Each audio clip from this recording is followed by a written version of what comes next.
কেরালায় আজ ভোটের দিন আর আমি এখানে কোচি ওয়াটার মেট্রোতে আছি। আর চারিদিকে যা দেখছেন সেটা একটা সুন্দর রাইড। এটা একটা ইন্টিগ্রেটেড ওয়াটার সিস্টেম যা কোচিকে আশেপাশের সমস্ত দ্বীপের সাথে যুক্ত করে আসলে। আর এই লোকেদের মধ্যে বেশিরভাগই আসলে হলেন পর্যটক যারা এখানে ভ্রমণ করছেন। কিন্তু কিছুজন আছেন যারা আসলে আসার আগে নিজেদের ভোট দিয়ে দিয়েছেন। আপনি কি এই রাইডে আসার আগে আপনার ভোট দিয়েছেন, তাই কি? হ্যাঁ স্যার। কোথায় কোথায়? ত্রিশূরে? ত্রিশূর। ঠিক আছে, আপনি আর আপনার পরিবার বাকি দিনটা ব্যবহার করেন ছুটি কাটাতে। হ্যাঁ। ঠিক আছে, এই লোকেদের মধ্যে অনেকেই আসলে পর্যটক আর তাদের মধ্যে কিছুজন ভোট দিয়ে এসেছেন। আমি একটু হেঁটে পার হয়েতে চাই। তাহলে আপনি আপনার ভোট দেওয়া শেষ করে এখন একটা জয় রাইডে বেরিয়েছেন। হ্যাঁ ঠিক আছে, আপনি ছুটিতে আছেন নাকি আপনি গিয়ে ভোটও দিয়েছেন? এটা একটা ছুটির দিন। হ্যাঁ, আমাকে আপনার দেখতে দিন। আমি ভোট দিয়েছি, সকালেই আমি ভোট দিয়ে দিয়েছি।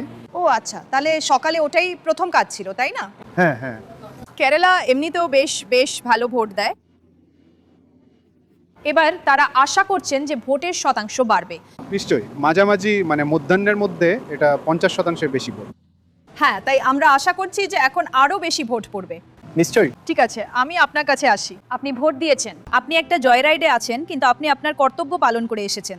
আপনার আঙুলটা দেখি। হ্যাঁ হ্যাঁ আমি ভোট দিয়েছি। স্যার, অবশ্যই আমরা আমাদের স্বাধীনতা উপভোগ করতে চেয়েছিলাম, গণতন্ত্র অর্থাৎ সেটার বিকাশ হওয়া উচিত। হ্যাঁ, কেরালা এমনিতেও প্রায় 80% ভোল্টেজের জন্য পরিচিত।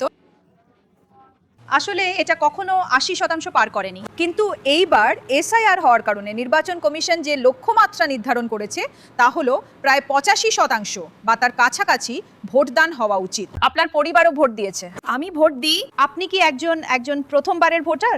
লানা দ্বিতীয়বার? ধন্যবাদ। এটা নিয়ে উত্তেজিত? হ্যাঁ, তাহলে আপনি কি ভাবলেন? আপনার বাবা আপনাকে প্রভাবিত করেছেন নাকি আপনি ভেবেছেন যে আপনার জন্য কি গুরুত্বপূর্ণ? না, আমাকে কেউ প্রভাবিত করেনি, আমি আমার ইচ্ছে মতো ভোট দিয়েছি। তাহলে তরুণরা, তোমরা কি কেরালায় রাজনীতি নিয়ে আলোচনা করো? তুমি তো ভোটার নও, ভোট দেওয়ার বয়স এখনো হয়নি এবং অপেক্ষায় আছো। হ্যাঁ, না, আমরা তেমন রাজনীতি নিয়ে আলোচনা করি না। এখন আর আচ্ছা। ম্যাম, আপনিও ভোট দিয়েছেন, তাহলে এটা একটা